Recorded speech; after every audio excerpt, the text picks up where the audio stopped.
అందరికీ నమస్కారం. కథ రచయిత కుమార్ గారు. పార్ట్ 2.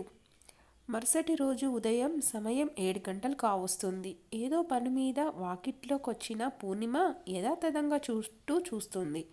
ఇంటి ముంగిట్లో రోడ్డు మీద జనాలు ఏదో గుసగుస మాట్లాడుకుంటూ ఎదురింటి సత్యనారాయణ ఇంటి వైపు చూస్తున్నారు.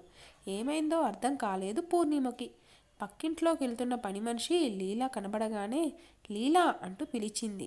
ఏంటమ్మా అంటూ వచ్చింది లీలా. ఏమైందే, వీధిలో జనాలందరూ ఏదో మాట్లాడుకుంటున్నారు చిన్నగా అడిగింది పూర్ణిమ ముక్కు మీద వేలేసుకుంటూ. మీకు తెలీదా అమ్మా, ఎదురింటి సత్యనారాయణ కూతురు వాణి లేదు, ఆ పిల్ల లేచిపోయిందట అంది. పూర్ణిమ అది విధంగానే అవునా అంటూ నోరెళ్ళబెట్టింది. ఎవరినో కులంగాని పిల్లగాన్ని ప్రేమించిందట. ఇంట్లో చెప్తే తల్లిదండ్రులు ఒప్పుకోలేదట. ఇంకేముంది, తెల్లవారి లేవగానే ఆ పిల్లగానితో లేచిపోయింది చెప్పింది లీలా. ఏం మాయరోగం వచ్చింది ఈ పిల్లకి అంటున్న పూర్ణిమ గుమ్మంలో అలికిడవడంతో తిరిగి చూసింది. ఎప్పుడొచ్చాడో తెలీదు కానీ గుమ్మంలో నిలబడున్నాడు ఆమె భర్త రాధారం. సరే లీలా, నువ్వెళ్ళు అని వెనుదిరిగి భర్త దగ్గరికి వచ్చింది.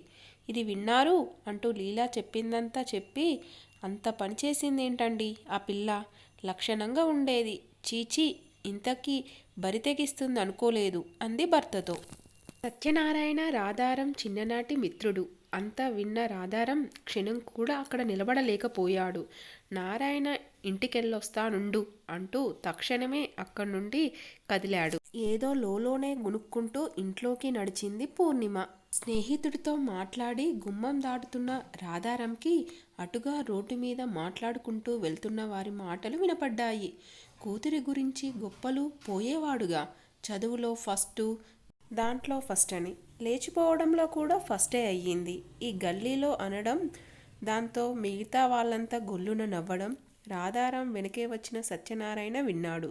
వాళ్ళ మాటలు భరించలేక మౌనంగా లోపలికి వెళ్ళిపోయాడు. వాళ్ళన్న మాటలకు అవమానంతో మిత్రుడు ఇంట్లోకి వెళ్ళడం చూసి తట్టుకోలేకపోయింది రాధారం హృదయం. చీచీ, ఏ మనుషులు వీళ్ళు, కూతురు చేసిన పని కంటే వీళ్ళ మాటలే వాణ్ణి ఎక్కువగా కృంగదీస్తున్నాయి. కూతురు చేసిన దానికి తండ్రి తలదించుకోవాల్సిన పరిస్థితి వచ్చింది, కర్మ అనుకుంటూ తన ఇంటి వైపు బయలుదేరాడు. సోఫాలో కూర్చున్న భర్తతో వెళ్ళారా అడిగింది పూర్ణిమ. అంటూ ఇందాక బయట జరిగింది చెప్పి, తప్పంతా ఆ పిల్లదే, కులంగాని వాణ్ణి ప్రేమించడమే కాకుండా వాడితో లేచిపోయి చాలా పెద్ద తప్పు చేసింది. తల్లిదండ్రులను బయట ముఖమెత్తుకొని తిరగనివ్వకుండా చేసింది. అయినా ఆ పిల్లనని ఏం లాభం, మాయమాటలు చెప్పి ఆ పిల్లని వలలో వేసుకున్న ఆ విధవని 4 తన్నాలి ముందు అన్నాడు కోపంగా. అనురాధకి రాజు ఫోన్ చేసి ఇవాళ ఆమె నాన్నతో తమ పెళ్లి గురించి మాట్లాడతానని చెప్పాడు. ఆ ఆనందంలో హాల్లోకి వచ్చిన ఆమెకి ఎదురింటి వాని విషయంలో తండ్రి అంటున్న మాటలను వినగానే గుండె జారినట్టయింది. ఇదండి ఈరోజు ఎపిసోడ్. మళ్ళీ రేపటి ఎపిసోడ్లో కలుసుకుందాం. ఈ వీడియో కనుక మీకు నచ్చినట్లయితే లైక్ చేయండి అండ్ సబ్స్క్రైబ్ చేసుకోండి. See in the next part. Bye.